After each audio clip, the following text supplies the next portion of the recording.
J'avance humblement devant ton trône de grâce, Seigneur. J'avance par ton sang qui m'a donné la libre entrée dans le sanctuaire. Oui, j'avance avec assurance. J'avance avec mon cœur assoiffé de toi, Jésus. Oh, toi qui es assis sur le trône, nos cœurs te désirent, nos cœurs te cherchent.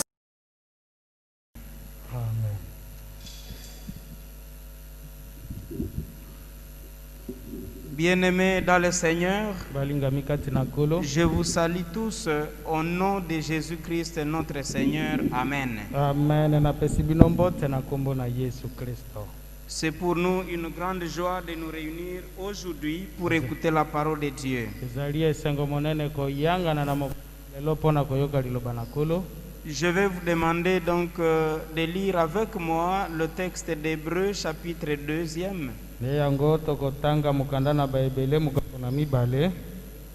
Nous allons lire le verset 1er jusqu'au verset 4e.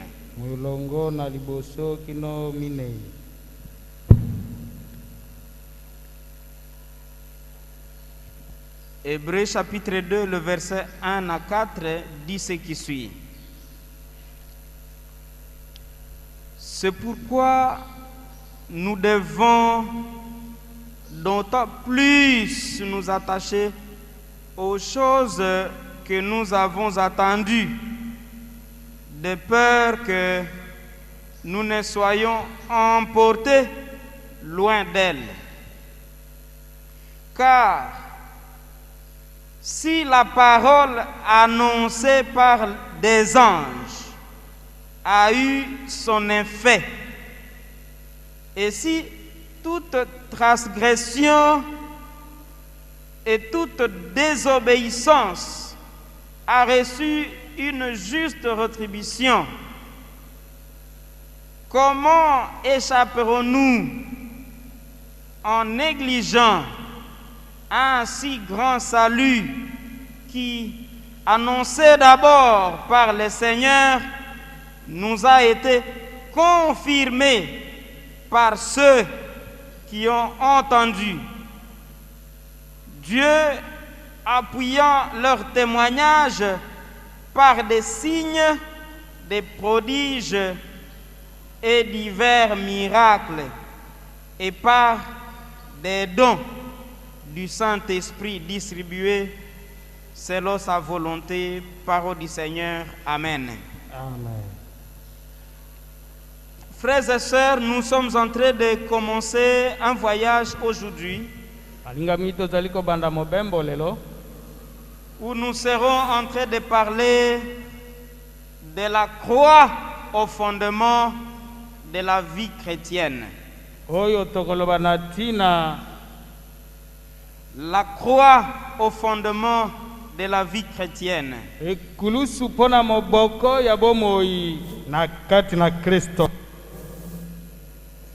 5 jours durant, nous serons en train de parler de ce thème. Et après, nous serons en train de conclure ces enseignements avec une célébration. Le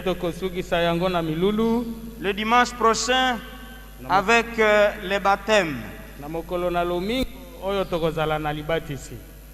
Alors, nous sommes aujourd'hui en train d'introduire cet enseignement.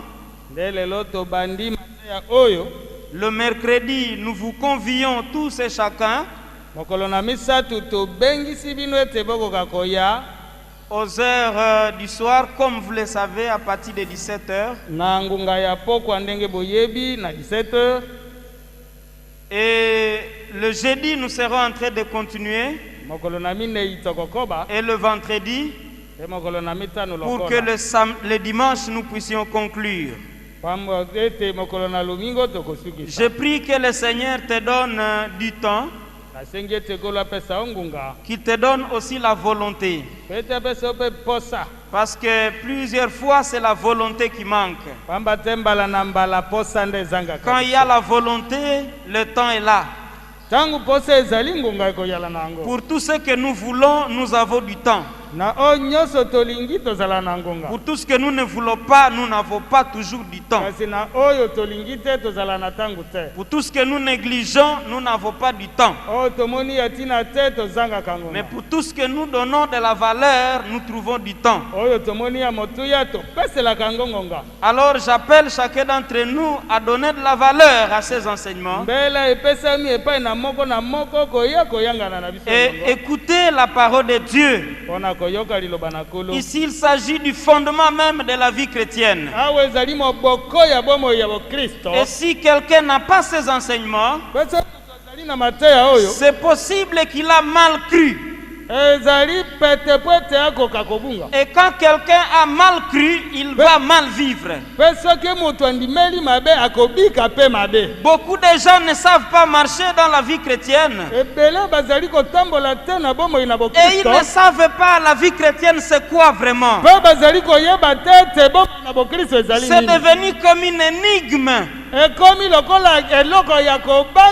devient comme des songes, des rêves inutiles.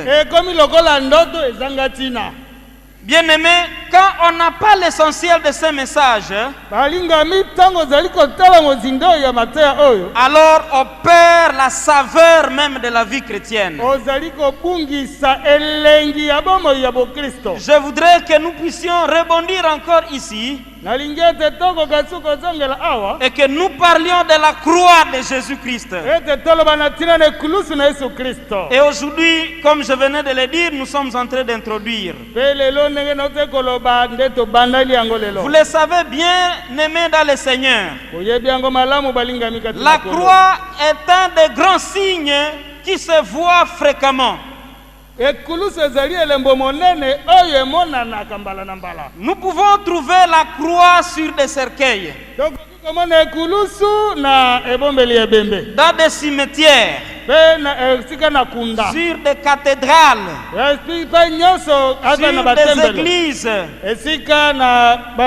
On les trouve même sur des personnes.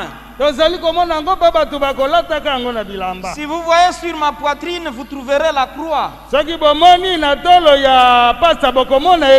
Le pasteur n'a pas mis sa croix aujourd'hui. Mais même nous trouvons que des gens peuvent porter des croix. Il y a même des sorciers qui portent des croix. Bien aimé, la croix est fréquente partout. Nous n'allons pas parler de toutes ces croix. Nous parlons ici de la croix de Jésus-Christ. Paul voulait parler toujours de la croix de Jésus-Christ. Il ne voulait pas attendre d'autres messages, sinon le message de la croix de Jésus-Christ. Il n'a jamais voulu qu'on lui parle d'aller à Poton. Il n'a jamais voulu qu'on lui parle des grandes bénédictions qu'on aura sur la terre là. Quand tu veux lui demander d'être béni, il te dit je suis déjà béni. Parce que dans la mort de Jésus-Christ, il a été béni. Et de toutes sortes de bénédictions. Dans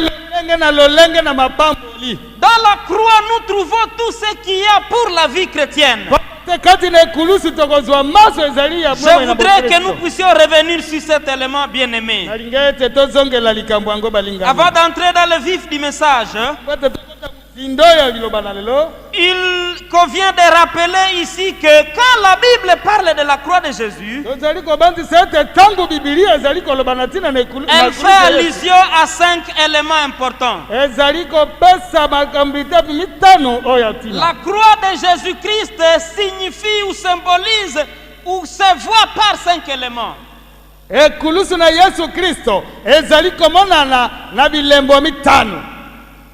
Quand on parle parle de la croix de Jésus-Christ, on est en train de parler de la naissance de Jésus-Christ. Quand on parle de la croix de Jésus-Christ, on est en train de faire allusion à la vie de Jésus sur la terre. Troisièmement, quand on parle de la croix de Jésus-Christ, on parle des actes et des enseignements de Jésus-Christ. Quand on parle de la croix de Jésus-Christ, on parle de la passion et de la mort de Jésus-Christ. Quand on parle de la mort de Jésus-Christ, cinquièmement, on parle de la résurrection de Jésus-Christ. Donc quand on parle de croix, il faut directement aller de la naissance, la croissance, sa vie sur la terre donc, ses actes et ses enseignements, sa passion et sa mort, et sa résurrection. Pourquoi la résurrection alors que c'est la joie? Parce qu'il n'existe pas de résurrection sans la mort. Et on ne peut pas parler de la mort de Jésus-Christ sans parler de sa résurrection. Donc la mort et la résurrection de Jésus-Christ vont de pair. Bref, la croix de Jésus-Christ symbolise ici toute sa vie. C'est-à-dire son être là sur la terre. C'est ce que nous trouvons dans le témoignage d'Ésaïe 53.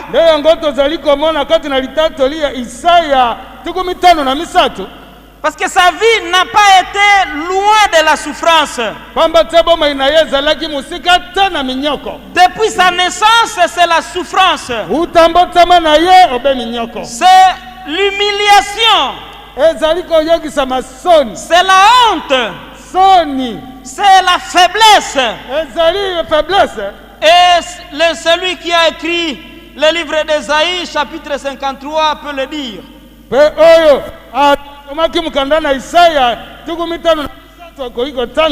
Qui a cru à ce qui nous était annoncé, qui a reconnu le bras de l'Éternel. Il s'est levé devant lui comme une faible plante, comme un rejeton qui sort d'une terre desséchée. Il n'avait ni beauté ni éclat pour attirer nos regards, et son aspect n'avait rien pour nous plaire. Méprisé et abandonné des hommes, homme de douleur, habitué à la souffrance, semblable à celui dont on détourne le visage. Nous l'avons dédaigné, nous n'avons fait de lui aucun cas. Cependant, ce sont nos souffrances qu'il a portées. Alléluia. Amen. Bien-aimé dans le Seigneur, Jésus c'est cet homme habitué à la souffrance. Jésus c'est celui-là qui est habitué à l'humiliation. Et ça depuis la naissance. Regardez comment il est né. Où il est né, le contexte dans lequel il est né, c'est vraiment une croix. C'est un calvaire. Alors si je voudrais vous démontrer tous ces éléments, nous aurions à prendre beaucoup de temps. Même sa vie, Jésus a été un homme de souffrance.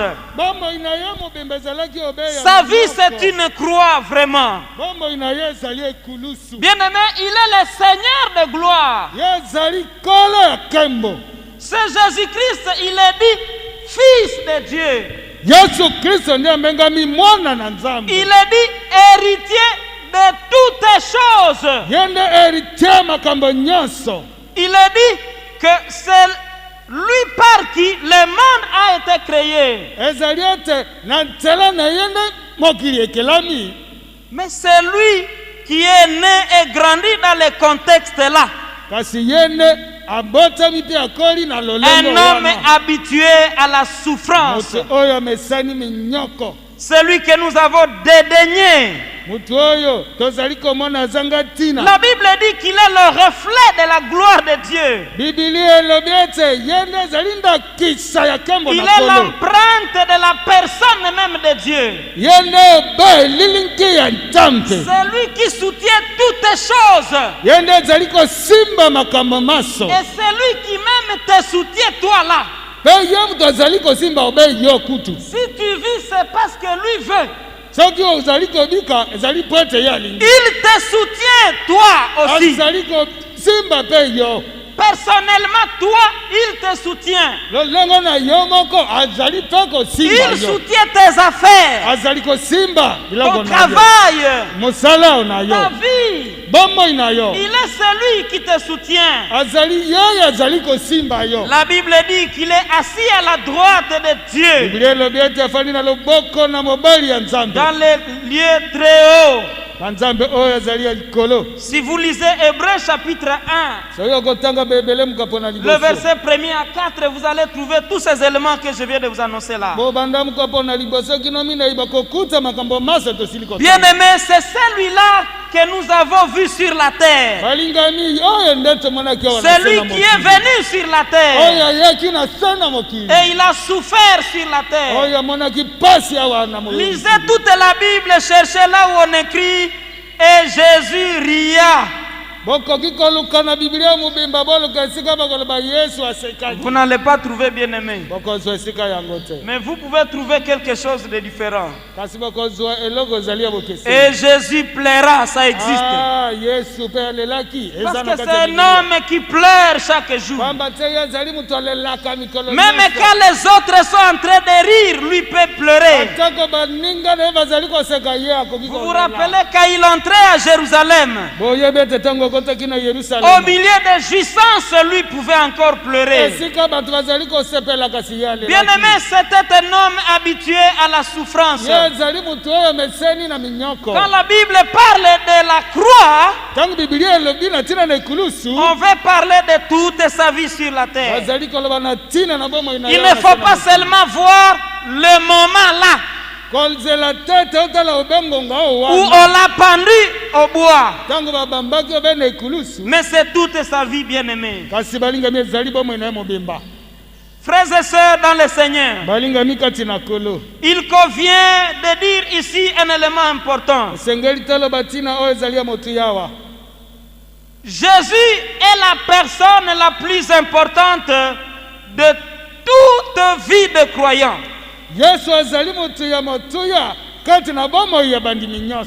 Et il doit fonder la vie de chacun d'entre nous. Il doit être le fondement de toute vie chrétienne. Mais vous savez, dans le monde actuel, bien-aimé, des fois Jésus est la personne la plus importante dans nos bouches. Quand nous chantons, quand les guitares ont bien sonné, Jésus devient la personne la plus importante. Mais en dehors de ce moment-là, c'est la personne la plus négligée. C'est la personne la plus négligée. On ne fait pas cas de lui. c'est comme s'il n'a jamais existé. C'est comme si c'est des histoires déjà anciennes. Jésus ne se fait pas sentir dans notre vie de chaque jour. Jésus ne se fait pas ressentir dans nos actes. Il ne se fait pas ressentir dans nos paroles.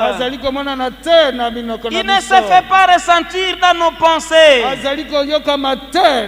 Il ne se fait pas ressentir dans nos décisions. Il ne se fait pas ressentir dans nos choix. Il ne se fait pas ressentir dans nos vies de chaque jour. Dans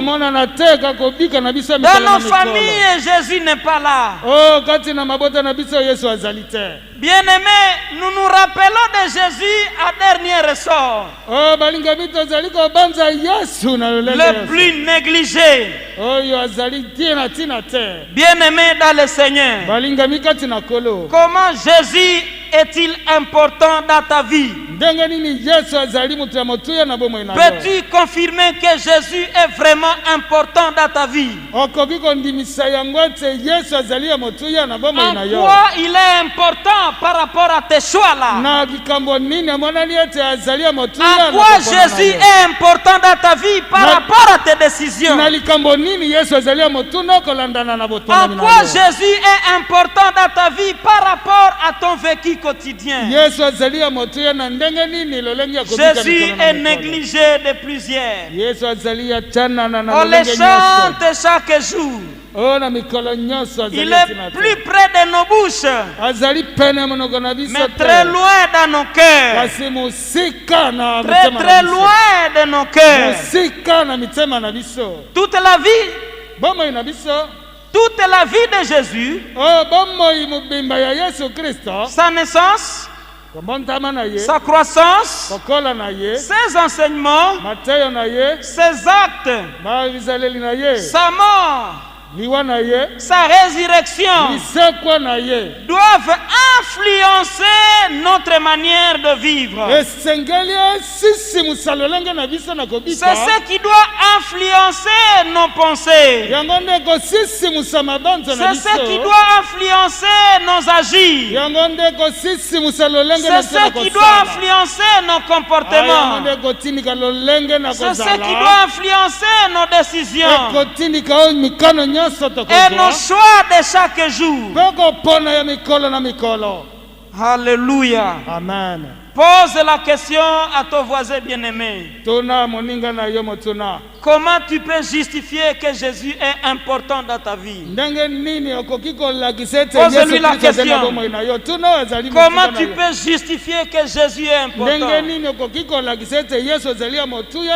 Comment tu le justifies, bien-aimé? Il ne faut pas respecter quelqu'un. Ne le respecte pas, pose la question. Comment tu justifies que Jésus est important dans ta vie? Parce que nous parlons ici du fondement de la vie chrétienne.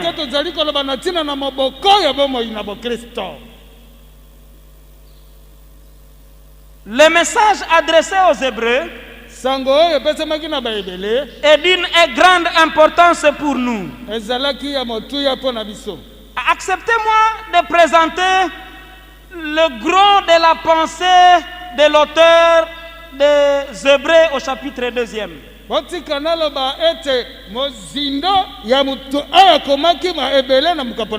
nous parlons Hébreux chapitre 2, le verset 4, il nous faut comprendre l'essentiel du message. Et quand nous allons comprendre cet essentiel, eh bien, nous allons dégager juste un enseignement. Qu'est-ce que l'auteur est en train de dire? Il dit c'est pourquoi.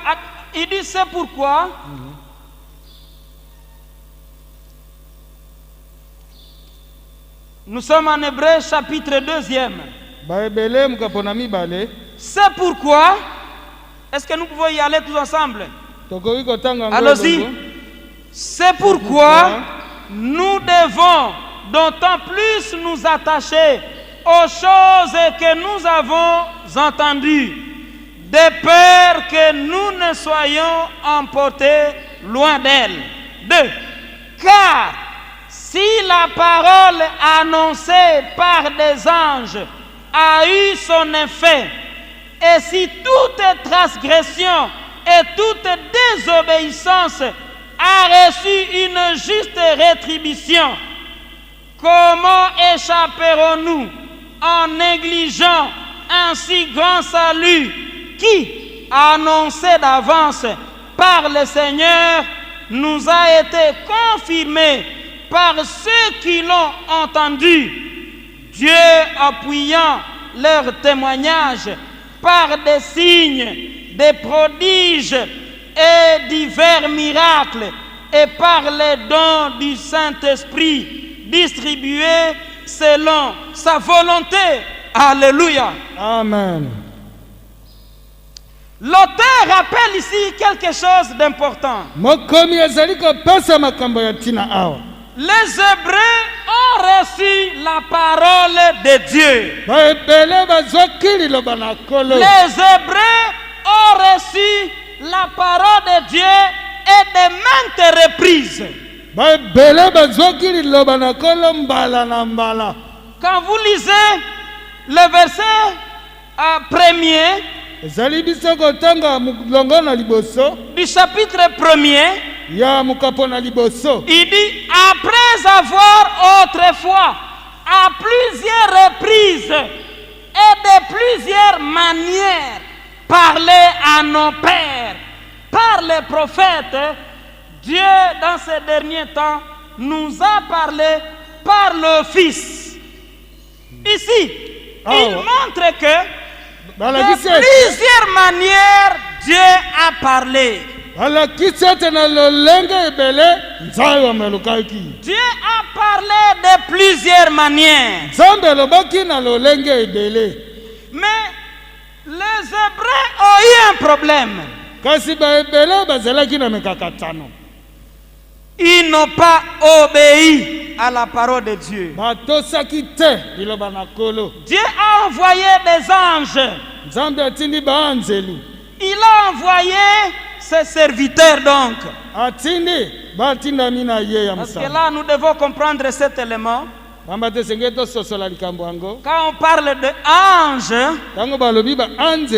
dans la Bible, c'est possible que l'on parle là d'un ange vraiment descendu du ciel, avec des ailes, qui vient parler à un homme. Mais aussi, quand on parle d'ange, on parle d'un homme, une personne humaine, comme moi là, mais qui est envoyé par Dieu. Parce que le mot ange lui-même vient d'un mot grec qui signifie envoyé de Dieu. Un envoyé.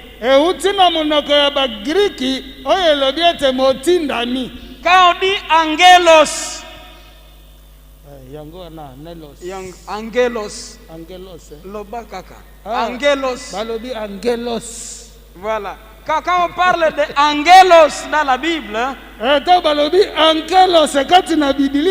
on parle là d'un envoyé de Dieu. Donc, quelquefois tu peux lire dans la Bible, dit un ange est venu. Ça peut être vraiment une personne humaine. Alors il ne faut pas être confus. Il y a des anges parmi nous. Il y a des anges parmi nous. Vous ne croyez pas? Vous n'avez pas dit amen. Il y a des anges parmi nous. Oui, il y a des anges parmi nous. Alors Dieu peut envoyer les anges. Et il a envoyé des anges à plusieurs reprises pour qu'Israël attende la pensée de Dieu, comprenne la volonté de Dieu. Mais Israël n'a pas obéi. Alors il est en train de dire ici, toute parole qui a été prononcée par l'ange de Dieu et qui n'a pas trouvé réponse favorable a causé une rétribution. Dieu a sévèrement puni les gens. C'est pourquoi Israël a connu la désolation. Israël a connu beaucoup de déportations. Israël a connu une vie brisée. Il a connu l'humiliation. Il a connu la faim. Il a connu la peste. Il a connu des pandémies. Il a connu la perte de ses terres. Israël a même perdu son temple. Israël a perdu même son identité. Israël a tout perdu. Pourquoi cela? Parce que Israël n'a pas obéi à la parole de l'ange. Le Seigneur a envoyé l'ange et personne n'a obéi. Bien-aimés dans le Seigneur, l'histoire d'Israël, c'est une histoire de honte. Parce que c'est une histoire de désobéissance à la parole de Dieu.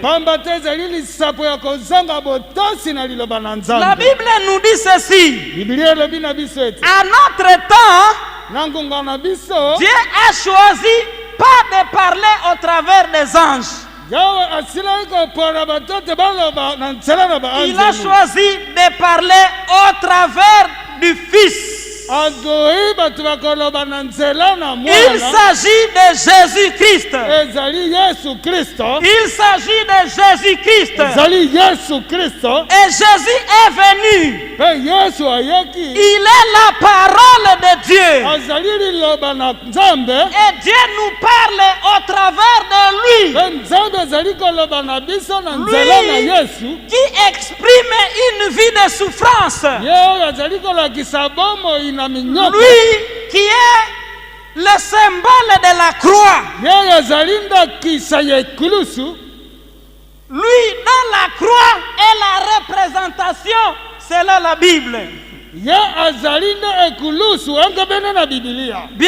dans le Seigneur, on est en train de parler aux Hébreux. Comment échapperez-vous si vous négligez le si grand salut qui vient de Jésus-Christ? Il est vrai que vous avez perdu la terre. Vous êtes dans la désolation. Vous êtes dans la faim. Dans la peste. Vous avez même perdu votre identité. Comment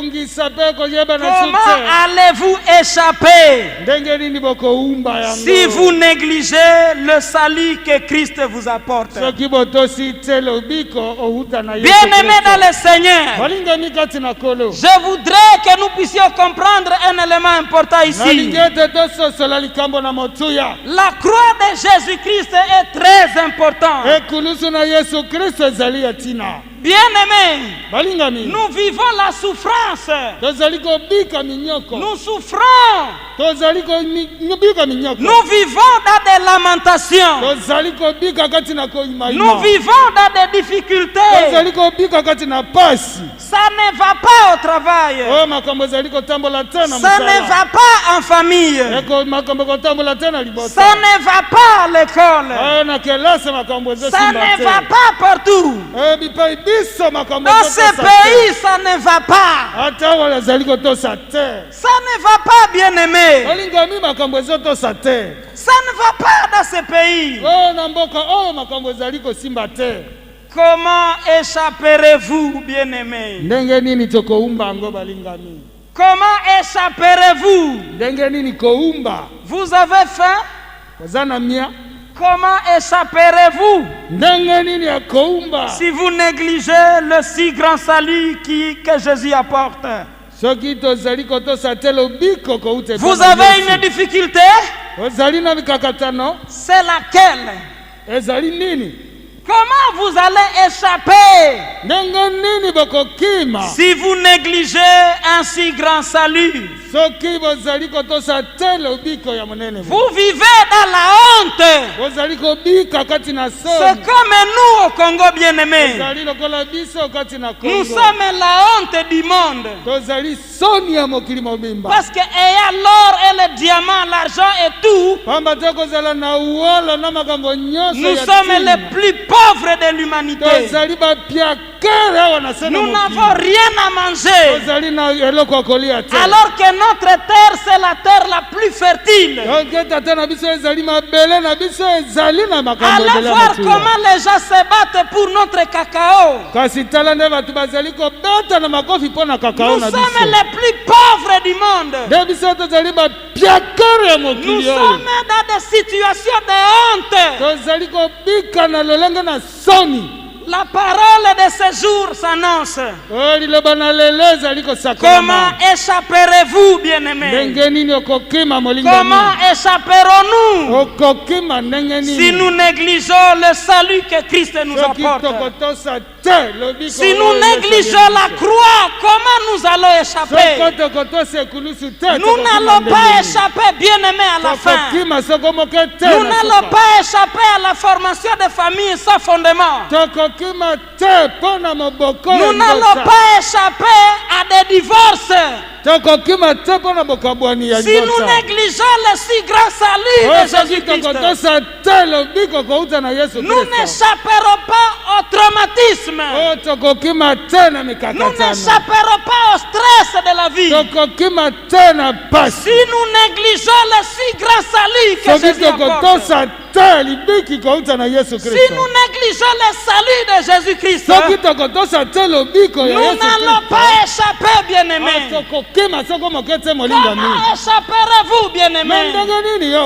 Comment échapperons-nous, bien-aimés? Les enfants, on ne sait pas comment les gérer. Mais comment échapperons-nous si nous négligeons un si grand salut? Il y a même des jeunes qui disent les parents, on ne sait plus les maintenir. Parce qu'il existe des parents qui sont devenus plus adolescents que les adolescents eux-mêmes. Monsieur, tu as des parents compliqués. Mais comment tu échapperas si tu négliges un si grand salut que Christ nous apporte? Tu n'as pas d'argent, bien-aimé. Mais comment tu échapperas si tu négliges un si grand salut?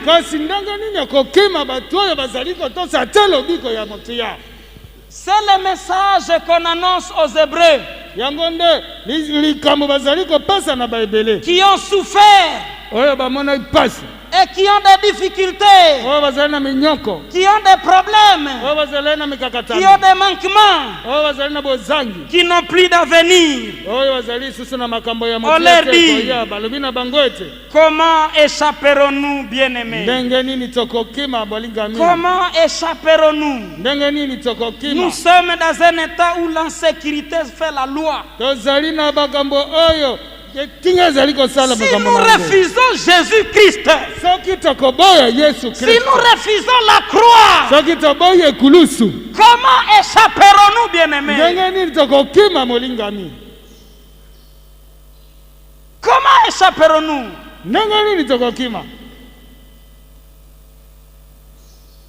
Quel message? Quel message? Je vais te dire une seule chose. Je vais te dire une seule chose, bien-aimé. Le message que Jésus nous apporte, la croix, c'est l'espérance de toute personne a besoin. C'est l'espérance de toute personne en situation difficile. Si tu veux échapper encore à tes problèmes-là, si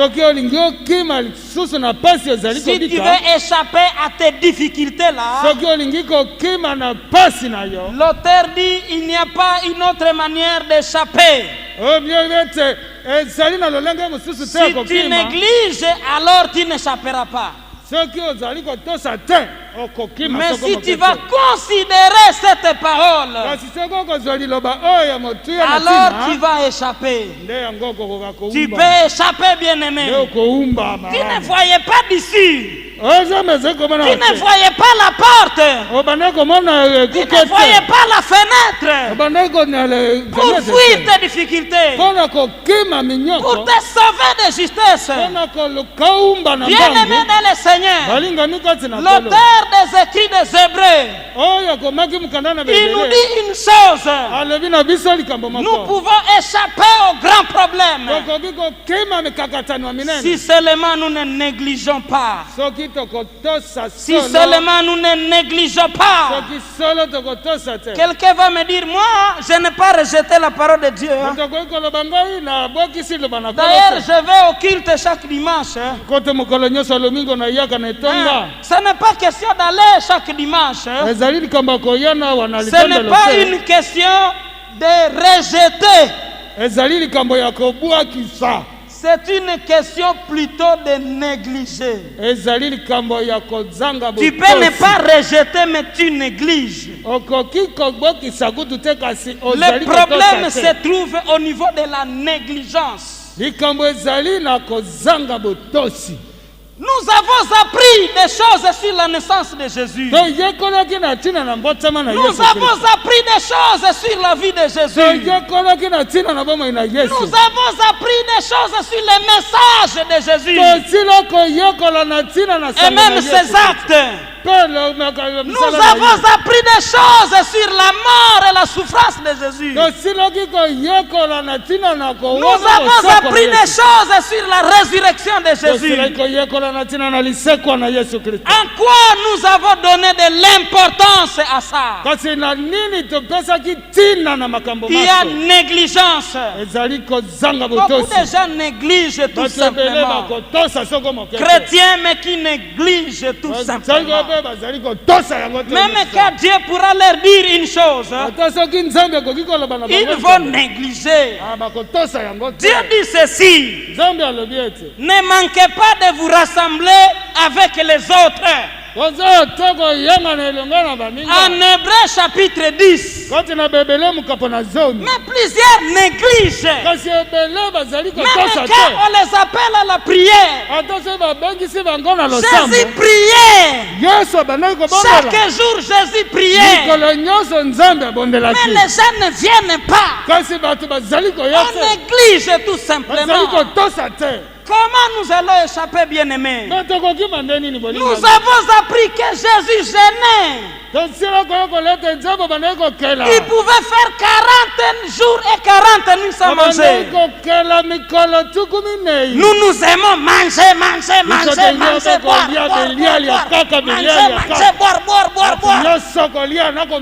Négligence, c'est pire et simple. On dit nous sommes chrétiens. Mais négligence négligence pure et simple. Vous avez appris des choses sur les paroles de Jésus. Ce que Jésus nous demande de faire. Il dit qu'un jour au ciel, il dira aux uns, venez dans la maison de votre Père. Parce que j'étais nu et vous m'avez habillé. J'avais faim, vous m'avez donné à manger. J'étais en prison, vous êtes venus me voir. Nous avons attendu tout ça, mais on néglige tout simplement. Donc la négligence, c'est ça le cœur du chrétien du 21e siècle. La négligence. Dieu parle et personne ne veut attendre. On vit comme on veut. On fait ce qu'on veut. Même si Dieu a parlé, c'est un imbécile qui a parlé. La négligence est là. Comment échapperons-nous, bien-aimés? Comment échapperons-nous si nous ne voulons pas prendre au sérieux, nous attacher aux choses que nous avons apprises? Comment échapperons-nous, bien-aimés, si nous ne disponibilisons pas nos vies à passer par la voie du Seigneur? Nous continuons à nous laisser guider par nos sentiments. Nous continuons à nous laisser diriger par les instincts. Nous ne voulons pas obéir à Dieu. Comment échapperons-nous, bien-aimés? Comment échapperons-nous, bien-aimés? Il est temps, bien-aimés, que tu dises, Seigneur, je voudrais commencer à considérer ta parole. Parce que tu as besoin que je considère. Il est vrai, je n'ai pas rejeté la parole. C'est pour cela que je vais à l'église. Mais ce que j'attends, ça ne se voit pas dans ma vie. Bien-aimés dans le Seigneur, comment échapperons-nous si nous négligeons un si grand salut? La parole de Dieu, c'est ce qui va t'aider à échapper. Il s'agit de la croix de Jésus-Christ. Il s'agit de la croix de Jésus-Christ. Tu as besoin d'entrer à profondeur et comprendre l'essentiel de ce message pour que tu commences à vivre la vie chrétienne que Dieu attend de toi. Bien-aimé dans le Seigneur, tu es chrétien depuis longtemps. Mais le Seigneur veut aujourd'hui que tu prennes un engagement avec lui et apprendre à être sérieux avec lui et marcher amplement avec lui. Il a besoin de toi. Cette parole que nous avons négligée,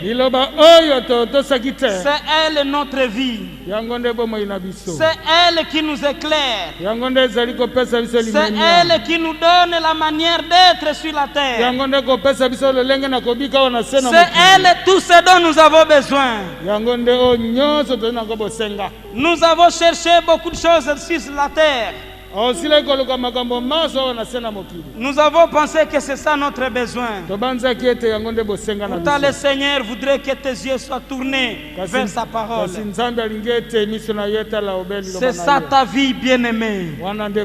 C'est ce qui va te donner de l'espérance et la vie dont tu as besoin. La croix de Jésus-Christ. La croix de Jésus-Christ. Quelqu'un peut répondre, peut dire la croix de Jésus-Christ. Est-ce que tu peux le dire à haute voix, la croix de Jésus-Christ? La croix de Jésus-Christ. Bien-aimés dans le Seigneur, nous n'avons que la croix. Les chrétiens sont un peuple sous la croix. Les chrétiens sont un peuple dont le drapeau c'est la croix. Nous sommes les peuples sous la croix. La croix de Jésus-Christ. Parce qu'en elle nous avons la vie. Bien-aimé dans le Seigneur, tu as un mot à parler à Dieu par rapport à ce message. Quelle réponse tu penses apporter à cette vie? J'avance humblement devant ton trône de grâce, Seigneur. J'avance par ton sang.